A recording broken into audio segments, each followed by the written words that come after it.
Hey everybody, it's Party Elite and Creative Assembly have asked me to make this video showcasing a grand free-for-all battle. CA's Salt Lord, aka James, aka Dogbert, leads the Dark Elves, while Total Warzone leads the High Elves, and IndyPride and Lionheart both march in as the Lizardmen at the Lost Temple, a map made specifically for this multiplayer battle mode. The Dark Elves are led by Malekith, bringing 3 units of Dread Spears, 4 units of Witch Elves, 2 units of Harganeth Executioners, 3 units of Blackguard of Naggarond, 2 units of Cold One Knights, and a War Hydra. Tyrion leads the High Elves alongside a Mage of High Magic, 2 units of Spearmen, 3 units of White Lions of Shrace, 3 units of Phoenix Guard, 5 units of Archers with Light Armor, a unit of Silver Helms, a unit of Dragon Princes, and a Sun Dragon. IndyPride's Lizardmen are led by Mazdamundi atop Zlok, with a Saurus Scar Veteran atop a Carnosaur, a Skink Cohort, 5 units of Saurus Warriors with Shields, 2 units of Temple Guard, 2 Skink Cohorts with Javelins, and 4 units of Kroxigors. Lionheart's Lizardmen are led by Krokgar on Grimlock, with 2 units of Saurus Warriors, 4 units of Saurus Warriors with Shields, 2 units of Temple Guard, 4 Skink Cohorts with Javelins, 2 units of Cold One Riders, a unit of Kroxigors, 2 Feral Bastillodons, and a Feral Stegodon. Alright, as you can see the Sun Dragon here kicking off the aggression, flying towards the center alongside the rest of the High Elf army. Meanwhile, the Dark Elves are pushing off to the side alongside Lionheart's Lizardmen, while IndyPride's Lizardmen are pushing to the center, hoping to engage the High Elves. It feels like the Dark Elves are hoping to use the trees to their advantage. That forested area on the left is going to be great for them, because Lionheart has brought many large units to the field as the Lizardmen, and of course, they will do poorly in the forest, so you can see the Dark Elves making a bit of a pointed effort to push into the trees and maybe try and force the engagements to happen there. Meanwhile, over here, you can see the High Elves are trying to get into position nice and early. They have tremendous range on their archers with 180, so they're going to try and get some early hurt in, of course. And you can see they are preparing themselves for that first volley as they open shots into the Saurus Warriors with shields, doing just a touch of damage because, of course, the shields are helping the Saurus Warriors, but making Total Warzone first on the board with points. Mazdamundi decides to respond with just a touch of magic, dropping the Net of Mintok, followed swiftly by the Comet of Cassandora, and that is a great combination. The Comet of Cassandora takes a long time to cast, but using the Net of Mintok ensures that these guys are stuck in place as the Comet comes crashing down, doing a tremendous amount of damage, dropping them to below half health. Meanwhile, you can see over here the Lizardmen are attempting a bit of a flanking maneuver as they push off to the side, but their large units are very slow, so it will take them a long time.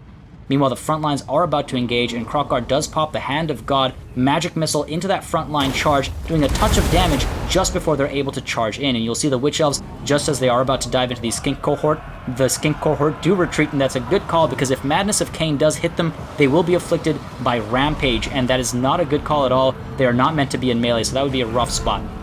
Meanwhile, the Dread Spears here, you can see, are charging into Krokgar, who was able to penetrate the front line, but is now surrounded by all of that anti-large damage. Meanwhile, on the other side of the field, you can see a bit of a tight spot for the High Elves as the Kroxigor are pushing in for that frontline engagement. They don't really care about the Phoenix Guard's anti-large capabilities. They're going to dive in and do a tremendous amount of hurt, collapsing that right flank, as this unit of Kroxigor here as well, diving into the White Lions of Shrace, trying to take care of that right flank nice and early and push into some of that range support. Meanwhile, the Sun Dragon over here, flying maybe just a little too close to the sun, Mazdamundi casts the Net of Mintok, holding the Sun Dragon in place as all of that ranged fire comes in, doing a great deal of damage despite the missile resistance. But the Sun Dragon decides to turn around and opens up flaming breath attacks onto the backs of these Kroxigor, doing just a touch of damage, but it's the least it can do. But it's eating a lot of hurt right now under all of that ranged fire. Over here, you can see the Cold One Riders are charging into some Cold One Knights. Not the best call at all. The Cold One Knights are anti-large, so they turn around and charge into the Cold One Riders. You can see doing a great deal of damage right away, while the Blackguard of Naggarond here pushing to the backs, trying to hold the line here and prevent these large units from penetrating and getting a nice rear charge into the Dark Elves. And you'll see there we have Murderous Prowess activating, doing a lot to help the Dark Elves, of course, giving them many boons, as you can see on the screen right now, and the Witch Elves especially are helped tremendously with Murderous Mastery. Meanwhile, back here, you'll see we do have a huge frontline engagement going on as the High Elves are trying to hold the line. We do have Fiery Convocation coming in from the Mage of High Magic, trying to provide some support as the White Lions of Shrace give up, and there comes the Phoenix. The Fiery Convocation comes through, does just a touch of damage, but unfortunately it's far too little, far too late, as the front line does begin to collapse, and all of these Saurus Warriors and Kroxigor are now able to dive into those ranged units and charge right into them and do a tremendous amount of hurt. Meanwhile, over here you'll see as well the White Lions of Shrace very close to surrendering, while the Archers here still staying precariously close to the front line. Very easy to shut down from that position, but they want to get some support in, of course. Meanwhile, over here you'll see Murderous Prowess is still very much active. The Cold One Riders have been taken care of, They're on their way out, but they do want to get a charge into the rears of these Black Guard of Nagaron, and that will be great. The Black Guard here, unfortunately, fully surrounded, eating a lot of damage, falling apart, despite being against some large units, not able to capitalize. While over here, you'll see we do have the Black Guard of Nagaron getting charged into by the Feral Stegodon, and this unit of Kroxigor, unfortunately, just pinned down by this unit of Dread Spears, while this Feral Bastillodon here able to get a nice rear charge into the Dark Elves. Unfortunately, though, there are a couple of spears in there, and they're going to do a decent amount of work against that Feral Bastillodon. Meanwhile, over here, you can see that front line from the High Elves has completely collapsed. These Kroxigor are able to penetrate through and charge into all of these ranged supporting units, shutting them down, though these guys are spread apart, which is well done. But of course, the Skink cohort here now willing to dive into just a touch of melee to shut down that ranged support. Great call, because the morale damage done from ranged support can be absolutely devastating, and you can see the High Elves are very quickly now falling apart, while all the way over here, the Dragon Princes are in a bit of a tight spot as well, as the net of a Mintok goes down on them, and the Saurus Scar Veteran, upon his Carnosaur, is able to dive in with that anti-large support alongside Lord Mazdamundi as well, trying to get a little bit of damage in there and take care of that very threatening cavalry unit. Meanwhile, over here, you'll see we do have a very tight spot for the Lizardmen, as they are suffering against the Dark Elves. You'll see the Hydra has got involved as well, doing a tremendous deal of hurt. The Feral Bastillodon that managed to get that rear charge is about to give up on the fight, while back here the Black Guard of Nagaron holding that line ever so solidly against that onslaught of Lizardmen as they pour forth and try to get some damage in and try to still push through that rear and get some hurt into the Dark Elves, but unfortunately they're not in the best of places. Malekith uses Chill Wind to just get a few points, doing a little bit of damage there, mainly for the points though, and trying to shut down that attempted rear flanking maneuver once and for all. Meanwhile, over here, you'll see the range units continue to be shut down, while off in the distance over here, the Dragon Princes are being chased by the Saurus Scar Veteran, being completely devastated, while the Dragon, meanwhile, is trying to get involved with its Fiery Breath, of course, using its capabilities here to try and save that faltering, or rather devastated, right flank of the High Elves, hoping to break some of these rampaging units as they beat away at the Phoenix Guard. Meanwhile, over here in the center, you'll see the Kroxigor are absolutely going wild, rampaging away at the archers here, as well as Tyrion. So a bit of a tight spot, as Tyrion will do a decent amount of work against the Kroxigor, and the Silverhelms are actually taking advantage of the situation. As these Kroxigor are in some way pinned to their position, the Silverhelms are able to cycle charge repeatedly, though the archers are suffering for it. Meanwhile, over here, you'll see the Skink cohort are falling apart, fighting against the archers with light armor, while over here as well, we have the Saurus Warriors with shields rampaging now against some of these Phoenix Guard, as well as the Spearmen. They're not doing the best, but they won't fall apart too easily either. Meanwhile, again, the Silver Helms here, able to pull out and in as many times as they'd like, as the Kroxigor continue to rampage, now focusing in on Tyrion. That's obviously not an ideal spot for them to be in at all, while the archers back here are able to retreat and pull away from the Skink cohort in the hopes of getting some ranged support in. The Skink cohort very close to giving up, very close to routing here, ultimately might need to pull away from that engagement, while the archers now able to open shots and get just a little bit of that morale damage into the Kroxigor as they fight Tyrion. Now in comes another rear charge from the Silverhelms here, doing a tremendous amount of morale damage, getting very close to getting these guys to break, while over here you can see the Saurus Scar Veteran getting involved, diving into the archers over here, shutting down that range support as the Silverhelms once more pull back, looking for another opportunity to cycle charge as some of these units do start to rout. But of course, there's that one last unit of Kroxigor still willing to fight, picking a fight with Tyrion. In fact, the Silverhelms turn around and get another charge, but this time around, Mazdamundi actually has a plan. So watch as the Silverhelms here dive in, get a nice rear charge, doing a decent amount of morale damage, of course, but Mazdamundi comes in and pops another net of a Mintok, a very powerful spell, of course, holding the Silverhelms in place, while Mazdamundi himself charges into the fray, and off in the distance here as well, the Temple Guard are pushing in, trying to shut down the Silverhelms once and for all. Meanwhile, another fiery attack from the Dragon there, giving a little bit of assistance, while all the way on the other side of the field, we do have the Hydra in a bit of a precarious situation, picking a fight with some very dangerous units, having to retreat and using its regenerative capabilities to stay alive. Meanwhile, you can see as well, Kroq-Gar is in a tough spot for Lionheart, having to pull away into some safety as he slowly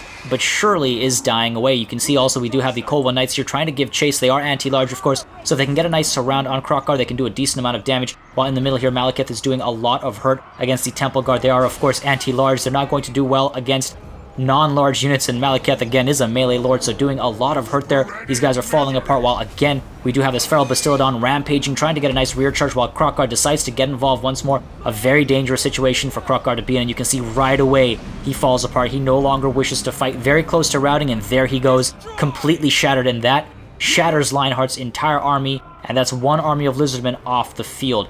Meanwhile, over here you can see a massive massive onslaught with all these Kroxigor focusing in on Tyrion, trying to shut Tyrion down once and for all, while over here we do have the Sun Dragon getting involved in melee, and that is a bad call with a Saurus upon a Carnosaur nearby. The Carnosaur dives in, Anti-Large takes care of that Sun Dragon like it were nothing. The Temple Guard as well, of course, having their hand in destroying that Sun Dragon, but there it goes, and that's going to be a severe blow for the High Elves, of course. Meanwhile, Mazdamundi here still engaged with Tyrion, trying to shut that Lord down, trying to get all the High Elves to rout once and for all. Meanwhile, you can see the Dark Elves here preparing for the next stage of their battle. They are pushing into formation to try and push into wherever and whoever they need to charge into once the time comes. Meanwhile, all the way back here, you can see these archers still in the fight, getting a little bit of that range support in, trying to help however possible, but the High Elves are in a very precarious situation. They don't have much in the form of melee infantry anymore. Their archers are all very low on health, very quick to fall apart now, and you can see we have all these Kroxigor running rampant, rampaging around, doing a decent amount of hurt wherever they do get engaged. Tyrion, though, is getting some work done,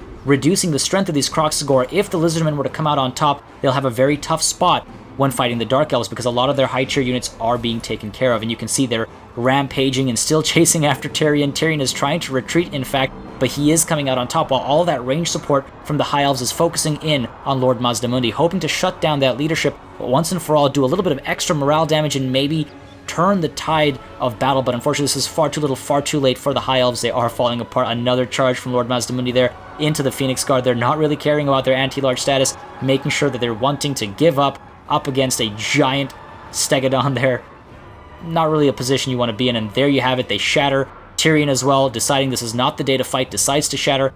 And so it is the Salt Lord from Creative Assembly against IndyPride from Milk and Cookies Total War. Who will come out on top? IndyPride starting on a bit of a back foot, to be perfectly honest, with so many of his troops rampaging, extremely heavily damaged, while you can see CA Salt Lord does still have many of his units largely intact, pushing forward in an orderly fashion, while the Lizardmen are falling apart, not willing to listen to orders as they rampage forward, not falling in line, literally and metaphorically, and this can be extremely costly, of course. And you can see they are charging straight into a line of Blackguard of Nagarond and Dread Spears. These guys are both anti-large, and of course, Saurus Warriors with shields will be able to hold a line against them, but the Kroxigor right behind them will have a tough time. And you can see over here, as the Blackguard of Nagarond pull back, the Harganeth Executioners push forward, but of course the Kroxigors charge in, toss some of these units aside, but right away, the Blackguard of Nagarond are able to turn around and dive right back into the Kroxigor and shut those guys down and try to scare them off the field. Meanwhile, we do have a Net of a Mintok coming in from Mazdamundi, of course, trying to prevent that flanking maneuver that was going to happen otherwise, while the Hydra opens its Fiery Breath attack into this unit of Temple Guard as they stand stationary, willing to take that shot. While over here, we do have the Ruination of Cities going down as well, trying to get some damage in, while Mazdamundi pushes into the Hydra, trying to shut that down once and for all. But meanwhile, all the way off in the distance here, you can see we do have some rampaging Lizardmen units chasing after High Elves that are otherwise shattered and leaving the field, so a complete waste of their time. While over here we have Shield of the Old Ones active, trying to provide some support to all of these Lizardmen units as they fight against the Hydra and extremely threatening anti-large and anti-infantry units with the Harganeth Executioners as well as the Blackguard of Nagarond. Mazdamundi in here as well, trying to help shut down the Hydra, which is a very threatening unit, of course. And over here we have perhaps the decision maker of this battle, a Banishment that is just a little bit too far back, that decides to pull back instead of forward. If that Banishment had been right on this unit of Dread Spears or the Blackguard of Nagarond, these guys would have almost instantaneously shattered, and that could have changed how this battle proceeds. Right now you can see Mazdamundi here having to fall back, frightened by all of these anti-large units, while over here the Carnosaur does take care of the Hydra, while another Chill Wind coming in from Malekith again just to rack up some of those points. Not doing a tremendous amount of damage with that, but applying Frostbite, and of course getting just a handful of points from the little bit of damage it does do. Meanwhile, you can see Mazdamundi here looking for another avenue of approach, while over here we do have the Skink cohort trying to pull in and get a nice rear charge just to get that extra bit of morale damage, but the Hydra does turn around and another use of its Fiery Breath attack, causing a decent amount of damage, and then it decides to dive in and scare these guys off before they're actually able to get a charge in. So there you have it, they completely shattered, while Mazdamundi here decides to charge into melee against the Harganeth Executioners, plowing through them, but putting himself in a very dangerous situation as the Blackguard of Nagarond turn around right away and swarm Mazdamundi. Another Chill Wind going down just for those extra points, but right now it's all about surrounding Mazdamundi with all of that anti-large armor-piercing damage, and you can see he's beginning to fall apart almost instantaneously here. His health is dropping, his morale is dropping, and just shortly he will fall if this continues. All of these anti-large units getting a decent amount of damage done. He is tossing them aside, but With that rear charge coming in from the Cold One Knights rampaging as well, Mazdamundi is well out of his element. He is not in a good spot, and you'll see there he goes, falling off of Zlok,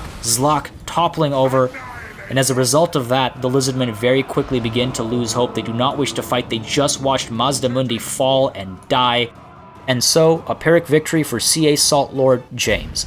Able to use terrain to his advantage, and preventing a flanking maneuver from his initial target, his army was still relatively intact when it turned to finish off the second Lizardman army.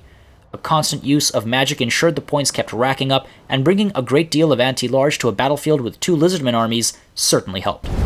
Thank you very much for watching, and remember to subscribe to the Total War YouTube channel to stay up to date. The release date is right around the corner, and there's plenty more to come after.